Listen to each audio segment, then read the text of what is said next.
शिंदेजी, सतेज पाटीलजी, नाना पटोलेजी, विजय वडेट्टीवारजी, अंबादास दानवेजी आणि आमचे सर्व आमदार त्या ठिकाणी या बैठकीला होते। 5 बैठका या कायद्याच्या सुधारणेबद्दल झाल्या आणि मला आज या ठिकाणी आपल्याला आनंदाने सांगायचं आहे की आज अंतिम बैठक झाली आणि या ठिकाणी जो अत्यंत महत्त्वाचा कायदा कळव्या डाव्या विचारसरणीच्या संघटनांना व यासारख्या संघटनांना मदत करणाऱ्या आणि या बेकायदेशीर कृत्यामध्ये सहभागी होणाऱ्या या संघटनाकरता हा कायदा आहे आणि यामध्ये या कायद्याला आता जसं इतर राज्यामध्ये हा कायदा मंजूर झाला त्याच पद्धतीने हा कायदा महाराष्ट्राच्या येणाऱ्या युवा पिढीला नक्सलाइट मूवमेंटकडे जाण्यापासून रोखण्याकरता महाराष्ट्रामध्ये जे या ठिकाणी अर्बन नक्षलवाद आहे जो या देशाच्या संविधानाला मानत नाही, या देशाच्या संविधानिक संस्थांना त्या ठिकाणी पायदळीत होण्याचं काम करतात आणि नक्षलवादी विचाराकडे वळवण्याकरता युवा पिढीला बर्बाद करतात, अशा लोकांना आळा बसवण्याकरता या कायद्याची गरज महाराष्ट्रामध्ये होती आणि मला वाटतं आता याच्यामध्ये ज्या सुधारणा केल्या आहेत राज्याचे माननीय मुख्यमंत्री देवेंद्र फडणवीसजी हा कायदा सभागृहात आणतील आणि मला वाटतं या राज्यातले सर्व 288 आमदार, सर्व पक्षाचे आमदार विधानसभे आणि विधान परिषदेमध्ये या कायद्याला मंजुरी देतील। इतका चांगला कायदा महाराष्ट्राच्या या आमच्या समितीने सुधारणेसहित प्रस्तावित केलेला आहे। मला वाटतं आता हा कायदा लवकरच अंतिम होईल आणि महाराष्ट्राला एक या ठिकाणी या कायद्याने एक प्रचंड ताकद आमच्या यंत्रणांना मिळेल, ज्यातनं युवा पिढी जी बर्बादीकडे जात आहे ती थांबेल। तर सातत्याने वेगवेगळ्या घटनांमध्ये अर्बन नक्षलवादाचा उल्लेख आपण केला होता किंवा भाजपनेही केलेला होता। पूर्णपणे या अर्बन नक्षलवादाला रोख लावण्यामध्ये हा कायदा सक्षम ठरू शकतो का? डाव्या कळव्या विचारसरणीला आणि नक्सलाइट मूवमेंटमध्ये जो समाज त्या ठिकाणी पाठवण्याकरता जे युवा पिढींना प्रवृत्त करणाऱ्या ज्या आयडेंटिफाईड होणाऱ्या संघटना आहे त्याचा एक समिती असणार आहे। उच्च न्यायालयाचे न्यायाधीश किंवा माजी न्यायाधीश अध्यक्ष असणार आहे। या समितीचा संपूर्ण कार्यकक्षा हे ठरवेल कोणत्या कोणत्या संघटना यामध्ये काम करतात आहे। त्या समितीने शिफारस केल्यावरच ठरेल की कुठली संघटना, कशी संघटना आणि या समितीसमोर माननीय उच्च न्यायालयाचे न्यायाधीश किंवा माजी न्यायाधीश यांच्या समितीसमोर जेव्हा आमचे तपास अधिकारी हा प्रस्ताव मांडतील की आम्हाला अशा अशा संघटना आढळत आहेत, या संघटनाची त्या ठिकाणी सुनावणी घेण्यात येणार आहे आणि त्यामुळे कुठलीही संघटना ही या ठिकाणी या कायद्यामध्ये दोषी ठरताना जे या ठिकाणी नियम केलेले आहेत म्हणजे जो आपण समिती केलेली आहे त्या समितीच्या माध्यमातून हे दोष ठरवणार आहोत आणि मला 100% विश्वास आहे की ज्या पद्धतीचं हा कायदा बनवण्याकरता महाराष्ट्र सरकारने आमचे मुख्यमंत्री देवेंद्र फडणवीसजी यांनी आणि आमच्या सरकारने पुढाकार घेतला आहे तर निश्चितपणे या कायद्याने हा जो नक्सलाइट मूवमेंटकडे जाणारा युवा आणि ज्या संघटना अशा नक्सलाइट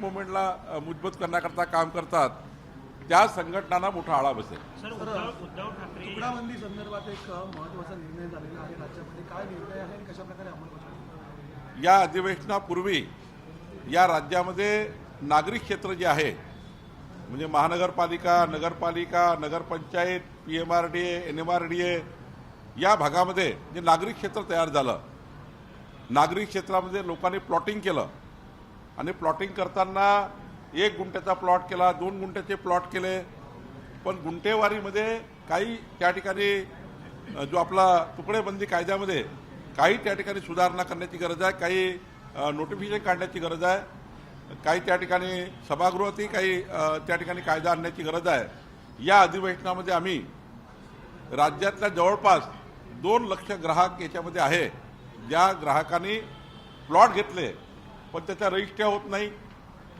ज्या ग्राहकांनी प्लॉट घेतले पण रिसेल करता येत नाही आहे, असे ग्राहक आहे. याचाही एक विचार, म्हणजे 2 ते 2.5 लाख लोक याच्यामध्ये फसलेले आहेत. 1 गुंठा तुकडेबंदी झाली तर त्या प्लॉट धारकाला फायदा होऊ शकेल. तर माननीय मुख्यमंत्र्यांनी सूचना दिलेली आहे की या ठिकाणी एक कट ऑफ डेट देऊन त्या कट ऑफ डेटच्या पूर्वीचे जे काही या ठिकाणी लोकांनी प्लॉट घेतलेले आहेत ते कायदेशीर करण्याकरता आपल्याला हा कायदा आम्ही आणतो आहे. याचा फायदा 2 लक्षाच्या वर नागरिकांना होणार आहे. लवकरच या ठिकाणी तुकडेबंदी कायद्यामध्ये ही सुधारणा येणार आहे. याचे आम्ही काम करतो आहे. आम्ही आत्ताच या राज्यामध्ये 1 डिस्ट्रिक्ट 1 रजिस्ट्रेशन केलेलं आहे. एका जिल्ह्यातल्या कुठल्याही भागातली रजिस्ट्री नोंदणी कुठल्याही कार्यालयात जाऊन करता येतं. त्या तालुक्यात जायची गरज नाही. कुठल्याही तालुक्यातनं कुठली नोंदणी करता येतं. त्यामुळं तेही एक महत्त्वाचं आहे.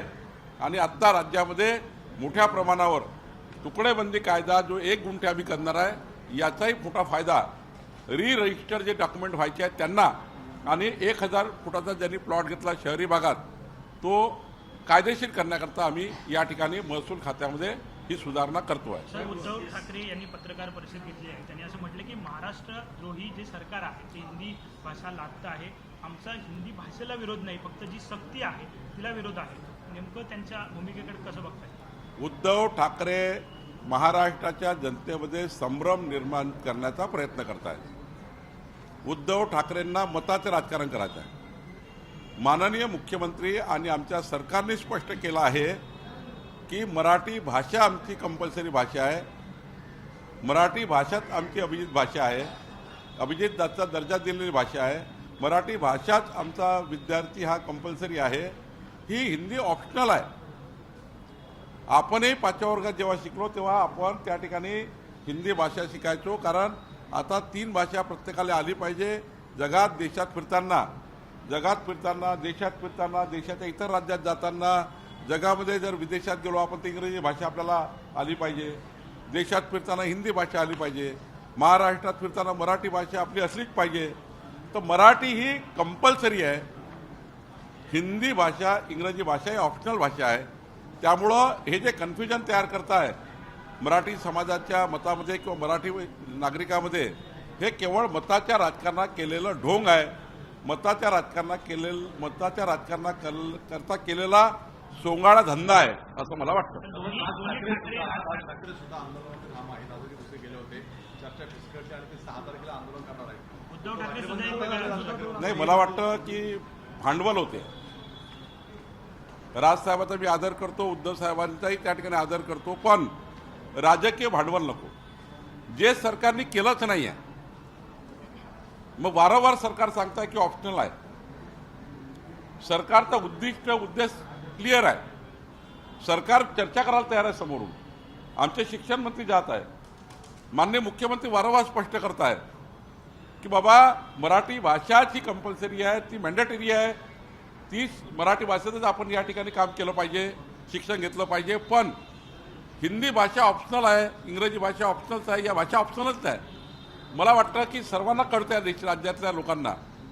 आणि का 3 भाषा पुरांना येऊ नये? आली पाहिजे भाषा. समजा उद्या या राज्यातल्या कुठल्याही UPमध्ये गेले, बिहारमध्ये गेले, हिंदी बोलावं लागलं. या देशात फिरताना कुठे त्या ठिकाणी आपला मुलगा जातो, त्या ठिकाणी हिंदी भाषा बोलता येतं. जगात फिरायला गेलं तर इंग्रजी भाषा आली पाहिजे. आता महाराष्ट्रामध्ये मराठी भाषा, याचा अर्थ असा नाही आहे मराठी माणसाकरता मराठी भाषा, महाराष्ट्राकरता मराठी भाषा, आमच्याकरता तुमच्याकरता मराठी भाषाच मॅन्डेटरी कंपल्सरी आहे. हिंदी ही ऑप्शनल आहे. पण सर, शिक्षण मंत्र्यांनी स्वतः राज ठाकरेंची भेट घेतली होती, तरीही राज ठाकरे म्हणतात की शिक्षण मंत्र्यांकडून समाधानकारक उत्तर मिळालेलं नाहीये. आता नेमकं मग कोण राज ठाकरेंकडून चर्चा करेल? कारण 6 जुलैला थेट मोर्चा काढताय. साहित्यिकांना, कलाकारांना आवाहन केलं त्यांनी. कुठलाही झेंडा न घेता हा मोर्चा काढायचा. शालेय शिक्षण विभागाचे मंत्री इतर राजकीय नेत्यांना सुद्धा किंवा ज्यांना याबाबतचा काही गैरसमज असं तुमचा दावा आहे त्यांना जाऊन भेटणार आहेत काय? नाही, मला एकच सांगायचं आहे की मोर्चा काढण्याचा, म्हणणं मांडण्याचा अधिकार हा सर्वांनाच आहे. राजसाहेब त्या ठिकाणी जेव्हा त्या ठिकाणी माननीय मुख्यमंत्री चर्चा करतील किंवा मला माननीय मुख्यमंत्री साहेबांनी आताच आपल्याला सांगितलं आहे. मला वाटतं की ज्यांना ज्यांना कन्फ्युजन्स आहे त्यांची सर्वांशी चर्चा केली पाहिजे. चर्चेकरता दार उघडे असले पाहिजे. माननीय शिक्षण मंत्री जेव्हा स्वतः पहल करतात आहे तेव्हा त्यांनी सर्वांनाच आव्हान केलेलं आहे की शिक्षण मंत्री कुणाशी चर्चा करेल, कोणती चर्चा करेल, कुठल्या डायसवर चर्चा करेल, हे माननीय दादा भुसेंनी सांगितलंच आहे. आणि दादा भुसे स्वतः त्या ठिकाणी राज्यसभेकडे त्या ठिकाणी गेले आहे. तर मला असं वाटतं की थोडं याच्यामध्ये कन्फ्युजन किंवा मताच्या राजकारणाचा विचार न करता जी वस्तुस्थिती आहे, म्हणजे तुम्ही समाजामध्ये कन्फ्युजन करून पुन्हा एकदा नवीन नरेटिव्ह सेट करून निवडणुका जिंकण्याचा प्रयत्न करताय का हे बघावं लागेल. जर वारंवार आम्ही सांगतो आहे की मराठी भाषाच आमची भाषा आहे. माननीय प्रधानमंत्री मोदीजींनी मराठी भाषेला अभिजात दर्जा दिला आहे आणि माननीय मुख्यमंत्र्यांनी वारंवार सांगितलं आहे ऑप्शनल भाषा असल्या पाहिजे का असल्या पाहिजे हे साऱ्या जनतेला कळतं. त्यामुळे मला वाटतं आता काही कन्फ्युजन ठेवू नये. माननीय राजसाहेब किंवा माननीय अजून उद्धवजी असतील त्यांनी गरज पडली तर सरकारशी माननीय मुख्यमंत्री चर्चा करतील.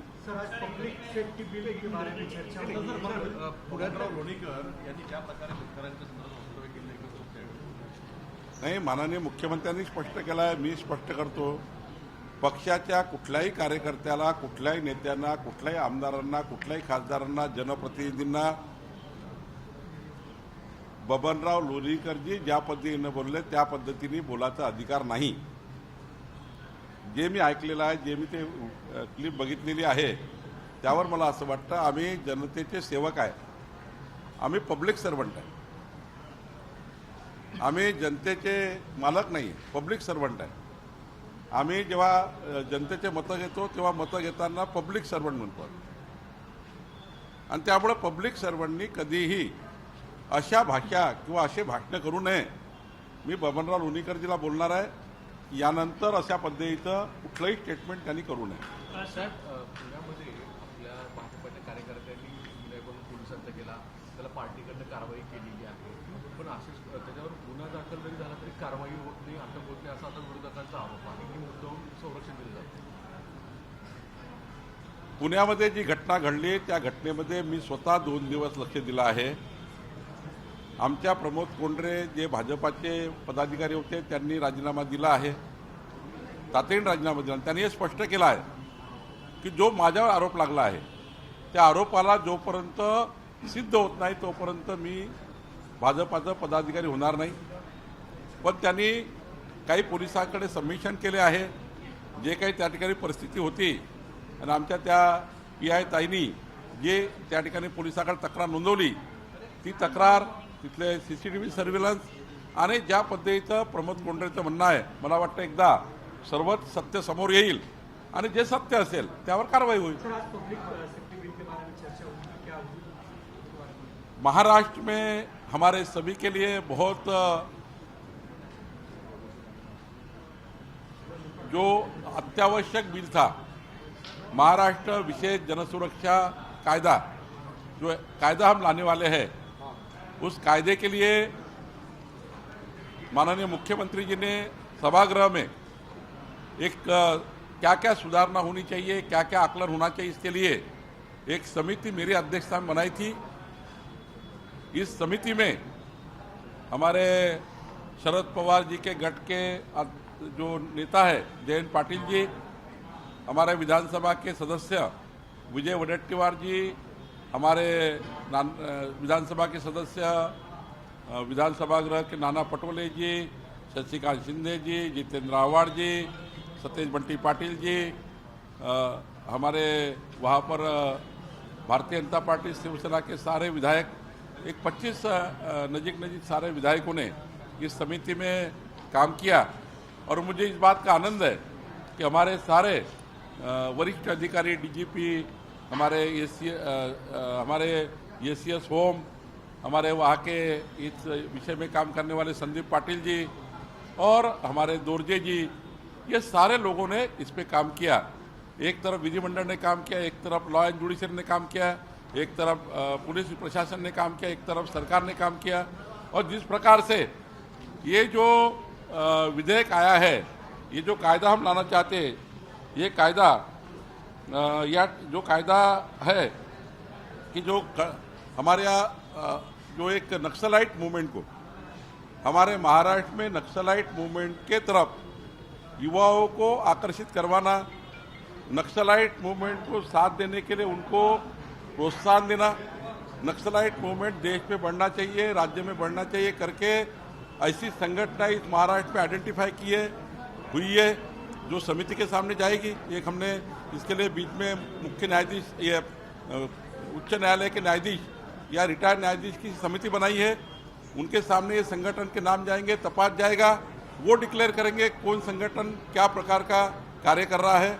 अगर वो उसमें आरोपी होता है, इस मुख्य जो हाईकोर्ट के न्यायाधीश है उस समिति के सामने अगर ये संगठन का खुलासा हो जाता है कि ये संगठन नक्सलाइट मूवमेंट को साथ दे रहा है, महाराष्ट्र के युवाओं को बिगाड़ रहा है, उस संगठन को ऊपर कार्रवाई करने के लिए एक कायदा महाराष्ट्र में जरूरी था। जो ये नक्सलाइट मूवमेंट को साथ देने वाली संगठनें हैं, इनको कार्रवाई होनी चाहिए, उनको कड़ी कार्रवाई होनी चाहिए। इसलिए कायदे को हम इस सरकार इस अधिवेशन में लाने वाली है। ये कायदा पूरी तरह से जो हमारी सूचनाएं हैं, ये सूचनाएं जो आई थी महाराष्ट्र से, हमने पब्लिक डोमेन में इस कायदे को दिया था, कायदे का प्रारूप दिया था। 12,000 के ऊपर सजेशन इस कायदे को पब्लिक से आए हैं। हमारे सारे विधायकों ने, समिति के मेंबर ने अच्छी अच्छी सुधारणाएं इसमें की है, अमेंडमेंट किए है और ये आज फाइनल होकर हमने सरकार को भेज दिया है। निश्चित रूप से आने वाले जो सेशन में ये बिल आएगा और महाराष्ट्र में ऐसा एक कायदा, जो अनेक राज्यों में ये कायदा है, वो कायदा महाराष्ट्र में आने के बाद हमारे युवाओं को बिगाड़ने वाली संगठनें, ये इनको एक बड़ी कार्रवाई इनके ऊपर होगी और महाराष्ट्र में जो आगे आने वाले दिनों में जो नक्सलवाद बढ़ने वाला है उसको रोकने के लिए एक बहुत बड़ा सपोर्ट इस कायदे से मिलेगा। सर, आज राज ठाकरे और दादा भुसे की मुलाकात हुई।